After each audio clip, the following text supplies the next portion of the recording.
இன்னைக்கு ஆயுத பூஜை, நாளைக்கு சரஸ்வதி பூஜை, வெளிய லியோ படம் ஓடுதே, கையில காசு இல்லாம இன்னும் படம் பார்க்கல. ஏய், கண்ட மணிக்கு பாடுறத நிறுத்திட்டு இன்னைக்கு ஆயுத பூஜை, நீ பயன்படுத்துற பொருளுக்கெல்லாம் சந்தனம் தடிச்சு பொட்ட வை. மா, அதுக்கு முன்னாடி நான் லியோ படத்துக்கு போனோம், என் பாக்கெட்ல ஒரு 500 ரூபாய் துட்ட வை. எதை தொட பக்கத்தை எடுத்தேன்னு வச்சுக்கேன், வீடே சுத்தமாயிடும். அதானமா? உடம்பெல்லாம் வீங்கிடும்.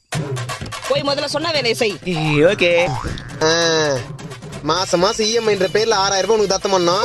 டெய்லி 200 ரூபாய் பெட்ரோல் போதுமா உனக்கு? அத்துக்கு நான் வருது. என்னப்பா ராசா, ஆயுத பூஜை 30 லட்சம் ரூபாய் இனோவா தான் பேரு. மாசம் 30,000 உனக்கு இஎம்ஐ கட்டணும். டவுசர் கீஞ்சிங்க இது. மாசம் மாசம் சர்வீஸ் வரும் உனக்கு 5000. 3 நாளைக்கு ஒரு முறை வாட்டர் சர்வீஸ், அதுக்கு ஒரு 1000. 2000 ரூபாய் டீசல் இல்லாம 2 கிலோமீட்டர் நகர மாட்டேன்ற. அருமையா இருக்கணும் பெருமைக்காக எல்லாத்தையும் இஎம்ஐல வாங்கி போட்டேன்.